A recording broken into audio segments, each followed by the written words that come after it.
අද අපි අන්බොක්ස් කරන්නේ Asus ලැප්ටොප් එකක්. මේක ස්පෙෂල් ඔෆර් එකකින් හම්බුනේ. අපිට කොස්ට් වෙනවා දිර්හම් 1700ක් වගේ කොස්ට් වෙනවා මේ ලැප්ටොප් එක. මේක Core i5 15.6 display size එකක් තියෙන i5 13th generation එක, and also 16GB RAM 512 SSD තියෙනවා මේකේ. මේක ඇත්තටම YouTube දාන්න ප්ලෑන් කරලා ගත්තු වීඩියෝ එකක් නෙමෙයි. ලංකා මුදලින් මේක කොස්ට් වෙනවා 1,45,000ක් වගේ කොස්ට් වෙනවා. බොක්ස් එක ඇතුලේ අපිට හම්බ වෙනවා මේ අයිටම්ස් ටික. මේක specially dark blue colour, navy blue colour laptop එක.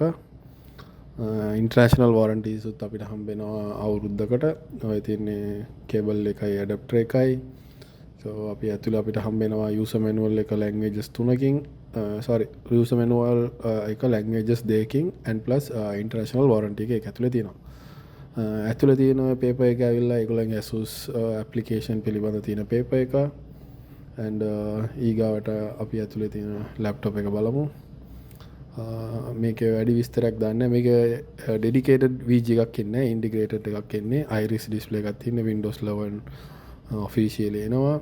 මේක Asus VivoBook 15 කියන ලැප්ටොප් එක තමයි මේක. මේකේ මේ day to day operations වලට ගොඩක් හොඳ එකක්. and also මේකේ privacy shutter එකක් එනවා කැමරා එකේ. මම ඒකත් පෙන්නන්නම් උඩින්. ඒක පෙන්නන්නම්.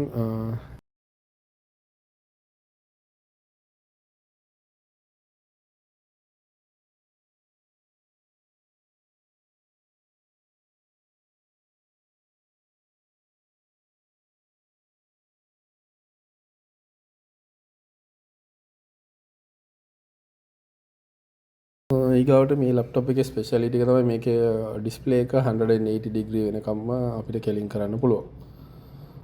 මේ ටික තමයි දැනට බේසික් විස්තරේ. වැඩි විස්තරයක් ඕන වුණොත් පස්සේ දාන්න.